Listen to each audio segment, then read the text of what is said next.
Hello and welcome to my YouTube channel NTR Commerce Classes.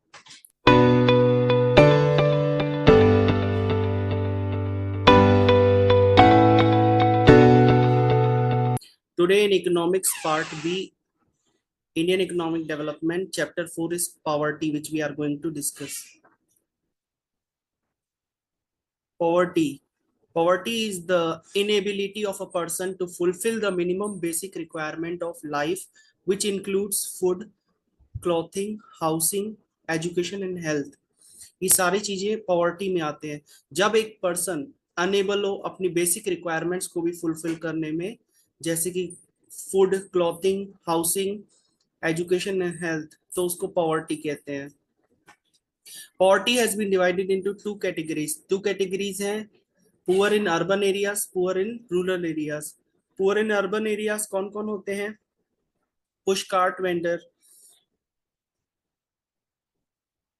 Rack picker, street cobbler, beggar, ये urban areas में होते हैं.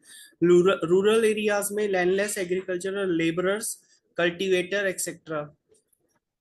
Characteristics of poor. Poor की characteristics क्या है?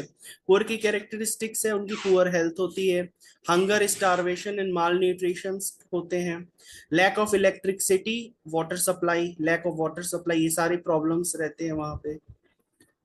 Gender inequality रहती है, बिगर फैमिलीज, डेब्ट ट्रैप, लिमिटेड इकोनॉमिक अपॉर्चुनिटीज, ये सारे प्रॉब्लम्स हैं, कैरेक्टरिस्टिक्स हैं पुअर के. सबको पता है, hunger and starvation and mall nutrition, भूखमरी, स्टारवेशन, माल न्यूट्रिशन, जब उनको खाना वगैरह नहीं मिलता है उन सब के लिए. Lack of electricity and water supply होती है उनके यहाँ, इलेक्ट्रिसिटी नहीं होती, वाटर सप्लाई, क्लीन वाटर नहीं मिल पाता. जेंडर इनइक्वालिटी होती है, बिगर फैमिलीज होती है पुअर्स के. डेब्ट ट्रैप का मतलब कर्जा लेते हैं फिर उसको चुका नहीं पाते हैं. लिमिटेड इकोनॉमिक अपॉर्चुनिटीज, उनको रोजगार नहीं मिलता है, इकोनॉमिक अपॉर्चुनिटीज नहीं मिल पाते. तो ये सारे हैं कैरेक्टरिस्टिक्स पुअर के. आगे बढ़ते हैं. वेरिएंट्स ऑफ पॉवर्टी की बात करें तो एक रिलेटिव पॉवर्टी होती है और एक एब्सोल्यूट पॉवर्टी होती है. Relative poverty across different classes, religion, countries होती है. एब्सोल्यूट पॉवर्टी होती है the concept of poverty line is as measure of absolute poverty. Poverty line refers to the cutoff point that divides people of a region as a poor and non-poor. Poverty line एक line होती है जिसको define किया गया है, जिसके through poor और non poor को कैटेगराइज किया जाता है, बांटा जाता है.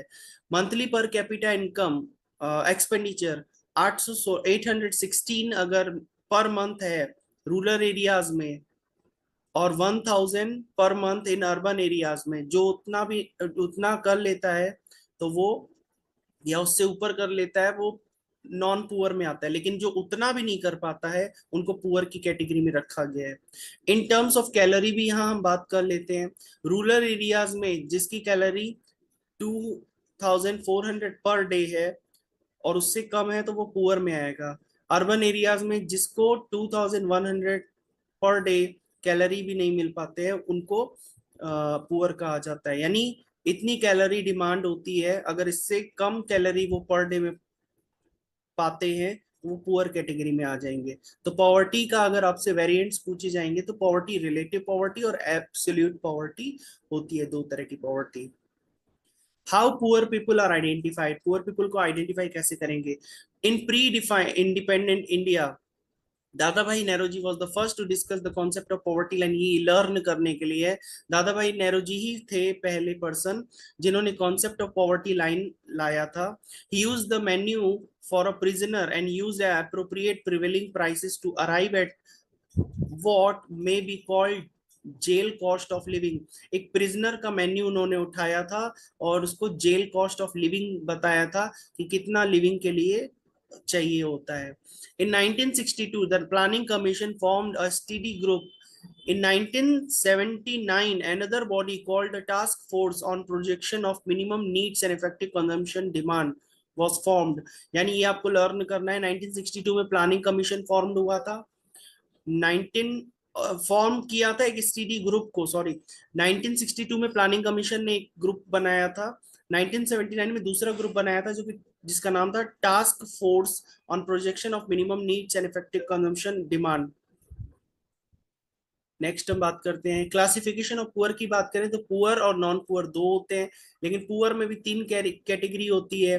पुअर और नॉन पुअर दो हैं, और पुअर में भी तीन कैटेगरी है। एक तो होते हैं पुअर, एक होते हैं वेरी पुअर, एक होते हैं एब्सोल्यूट पुअर, यानी उससे भी गए गुजरे poor.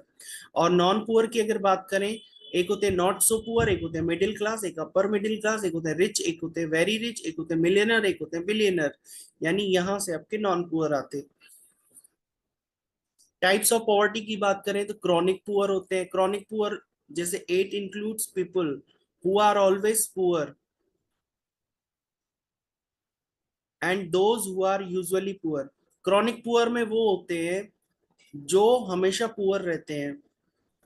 Silent poor it may be classified as, एक होता है हमारा चर्निंग पुअर, और एक होता है ओकेशनली पुअर, और एक होता है नॉन पुअर। तो ये हमारे दो तरह के यहाँ पे कैटेगरीज हैं। क्रॉनिक पुअर जो हमेशा पुअर होते हैं, साइलेंट पुअर वो होते हैं जो, इनको तीन कैटेगरी में बांटा गया है, चर्निंग पुअर, ओकेशनली पुअर और नॉन पुअर। नॉन पुअर की तो बात ही नहीं करनी, नॉन पुअर यानी जो गरीब नहीं होते हैं। चर्निंग पुअर और ओकेशनली पुअर की बात करें, चर्निंग पुअर वो होते हैं who regularly in and out of poverty, मतलब कभी पुअर होते हैं कभी नहीं होते, कभी पुअर होते हैं कभी नहीं होते। ओकेशनली पुअर में who are rich most of the time and poor sometime, जो कभी कभी पुअर बनते हैं। यानी क्रॉनिक पुअर तो वो पुअर होते हैं जो हमेशा ही पुअर रहते हैं, गरीब रहते हैं। Silent poor, churning poor, occasionally poor और नॉन पुअर कैटेगरी में बांटा गया है। उम्मीद है क्लियर हुआ होगा टाइप्स ऑफ पुअर में, पॉवर्टी में। पॉवर्टी लाइन की अगर बात करें, poverty line refers to a cut off point usually measure in term of per capita tax candidature which divides people of a region as poor और non poor, जो divide कर दीजिए। मैंने पीछे आपको चार्ट दिखाया था जिसमें पुअर नॉन पुअर की कैटेगरी बटी हुई थी। In India person who spend 816 on consumption in rural area and 1000 in urban area per month are treated as those below the poverty line। यानी जो एक 816 816 रुपया कंजम्पशन और गांव में और शहरों में 1000 रुपया खर्च कर लेते हैं उनको, और जो नहीं कर पाते उनको पुअर कैटेगरी में रखा गया है, और जो कर लेते हैं या उनसे ज्यादा करते हैं उनको नॉन पुअर में रखा गया है। People having income below poverty line are poor and the people having income above the poverty line are called non poor. तो ये पॉवर्टी लाइन अगर आपसे पूछा जाएगा तो आप बता सकते हैं 816 से पर मंथ से कम कंजम्पशन रूरल एरियाज में जिनका होता है वो पुअर होते हैं, और अर्बन एरियाज में जिनका 1000 पर मंथ से कम एक्सपेंडिचर होता है वो पुअर होते हैं। डिटर्मिनेशन ऑफ पॉवर्टी लाइन अगर बात की जाए तो poverty line is determined by MPCC method, monthly per capita income, जो यहाँ पे मैंने बताया कंजम्पशन एक्सपेंडिचर के बारे में। मिनिमम कैलोरी इनटेक पे भी निकाला जाता है, जो मैंने बताया था आपको कि शहरों में 2100 2100 पर डे होता है कैलोरी एक्सपेंडिचर और कैलोरी इनटेक। यानी कैलोरी इनटेक शहरों में अगर 2100 है या उससे कम है, अगर उससे कम है तो पुअर में आएंगे।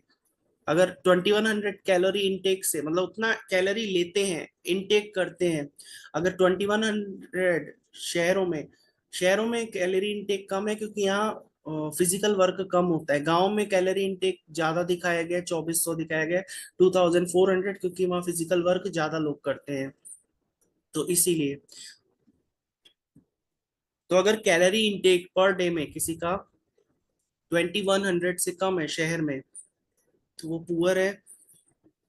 गांव में 2400 से कैलोरी इनटेक कम है पर डे का, एक दिन में 2400 से कम अगर कैलोरी कोई लेता है गांव में तो वो पुअर कहलाएगा। मॉनेटरी वैल्यू मैंने आपको बताया, इनकम यहाँ पे इनटेक। क्राइटेरिया की बात करें तो एक होता है मिनिमम कैलोरी इनटेक के हिसाब से, एक होता है हमारा एमपीसीई के हिसाब से, monetary value of calorie intake. अब रूरल एरिया में कैलोरी ये वैल्यू जो मनी का था वो 806, मॉनेटरी यानी पैसे से रिलेटेड। यानी क्राइटेरिया पुअर को बांटने के लिए दो है, एक होता है मिनिमम कैलोरी इनटेक और एक होता है monetary value of calorie intake. यानी अगर गांव रूरल एरियाज में शहरों में, सॉरी, रूरल एरिया मतलब गांव में अगर 816 रुपए खर्च कर लेते हैं एक महीने में तो वो, और उससे कम अगर करते हैं तो वो पुअर कहलाएंगे। अर्बन एरियाज में अगर वो 1,000 महीने में खर्च कर लेते हैं या नहीं कर पाते हैं तो वो पुअर कहलाएंगे। कैलोरी इनटेक की बात करें तो गांव में 2400 रखा गया है, 2400। अगर पर डे एक पर्सन कैलोरी इनटेक कर लेता है और अगर नहीं कर पाता है तो वो पुअर कहलाएगा। शहरों में, अर्बन एरियाज में, अर्बन एरिया मतलब सिटीज, शहर में अगर 2100 कैलोरी पर डे नहीं ले पाता है तो वो पुअर कहलाएगा। तो ये है कैटेगरी, ये है आपका पैसे के बेसिस पर, ये आपका कैलोरी के बेसिस पर। उम्मीद है क्लियर होगा। कैलोरी का ध्यान देना है आपको। रूरल एरियाज में ज्यादा है क्योंकि वहां ज्यादा फिजिकल वर्क किया जाता है, बोरे उठाने होते हैं, बहुत भारी भारी काम करना पड़ता है। अर्बन एरियाज में 2100 रखा गया है, 2100, क्योंकि यहाँ क्या कहते हैं, फिजिकल वर्क कम है। कॉजेज ऑफ पॉवर्टी की बात करें, हैवी प्रेशर ऑफ पॉपुलेशन, हाँ पॉपुलेशन बढ़ने से पॉवर्टी आ रही है।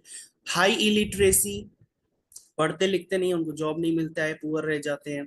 High level of unemployment, job नहीं मिलती है, पुअर रह जाते हैं। इन्फ्लेशन, महंगाई बढ़ती है, पुअर रह जाते हैं।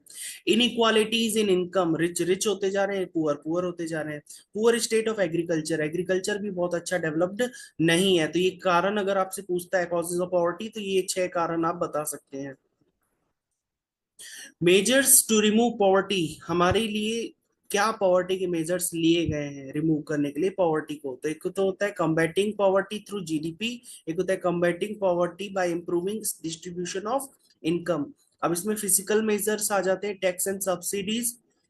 एक आते हैं legislative measures, minimum wages act जिसको कहा गया है। फिजिकल मेजर्स में टैक्सेस कम कर दें गरीबों का, सब्सिडीज उनको दे चीजों पे, सब्सिडीज उम्मीद है आपको पता है। लेजिस्लेटिव मेजर्स में मिनिमम वेज एक्ट लगा दिया जिसमें मिनिमम वेज लेबर्स को दिया ही जाता होगा। Combating poverty through population control है एक, और other measures enhancing the quality of life, development of agriculture भी इसमें आएगा, एरिडेशन ऑफ अनएम्प्लॉयमेंट, अनएम्प्लॉयमेंट को भगाना, दूर भगाना। Focus on backward areas, labour intensive technique, इतने सारी चीजें करने के बाद जा करके पॉवर्टी रिमूव हो पाएगी। पॉवर्टी एलिवेशन प्रोग्राम गवर्नमेंट के क्या कहते हैं, सेल्फ एम्प्लॉयमेंट स्कीम्स थी, रूरल जनरेशन प्रोग्राम REGP, जिसमें खादी और विलेज इंडस्ट्रीज को ज्यादा प्रमोट किया जा रहा था। प्राइम मिनिस्टर रोजगार योजना PMRY, जिसमें एजुकेटेड अनएम्प्लॉय ज्यादा थे, उनको जॉब प्रोवाइड कराई जा रही थी। 7 lakh micro enterprise 8th 5 year plan में बनवाए गए थे, 7 lakh micro enterprises 8th 5 year plan में। एक है हमारा स्वर्ण जयंती शहरी रोजगार योजना SJSRY, जो कि 1 दिसंबर 1997 में आया था।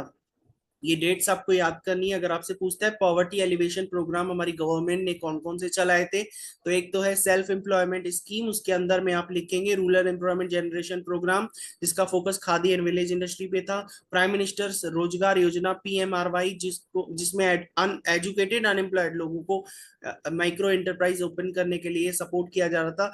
8th 5 ईयर प्लान में 7 लाख माइक्रो एंटरप्राइजेस स्टेब्लिश हुए थे 1992 से 1997 तक।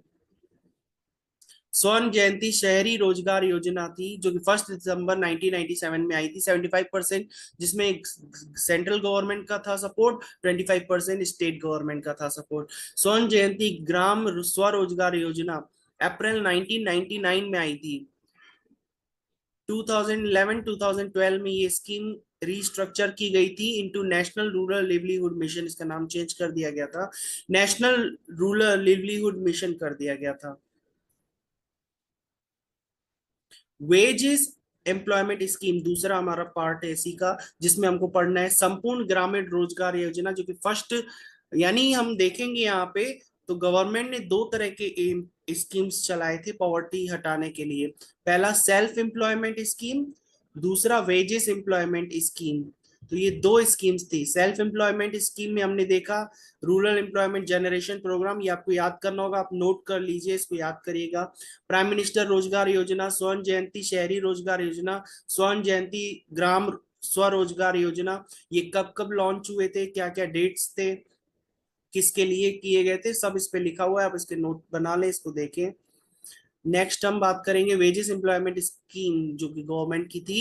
इसमें पहला है संपूर्ण ग्रामीण रोजगार योजना जो कि 1 सितंबर 2001 में आया था, जिसमें employment opportunity infrastructure 100 crore man day for labour, ये सारी प्रोवाइड की गई थी facility. National food for work programme, ये आया था वेज एम्प्लॉयमेंट स्कीम के अंडर में।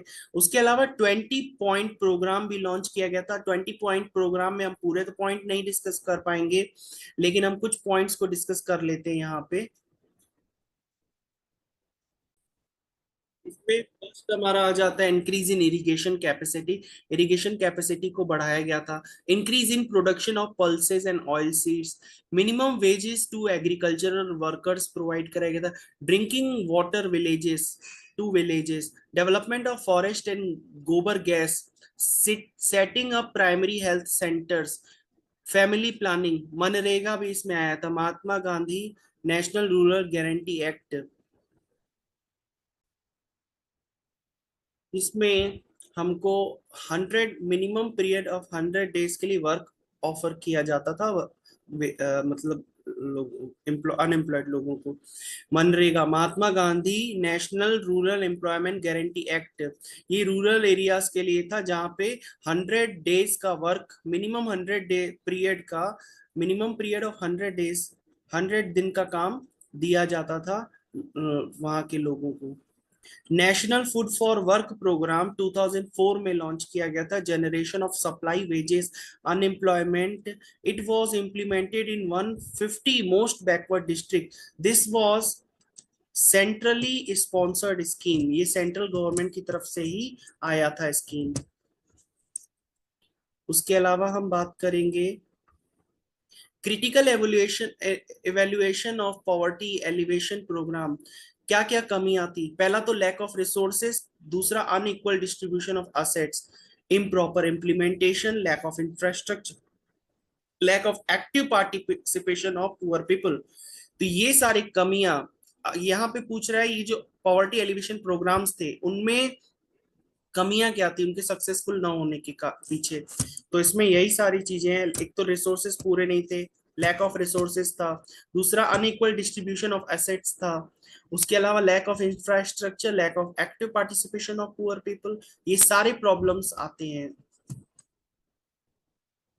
तो ये था हमारा चैप्टर पॉवर्टी, जो कि दिया हुआ है हमारे इंडियन इकोनॉमिक डेवलपमेंट में, part B of economics, class 12। Thanks for watching. For more, like, subscribe, and share. Thank you.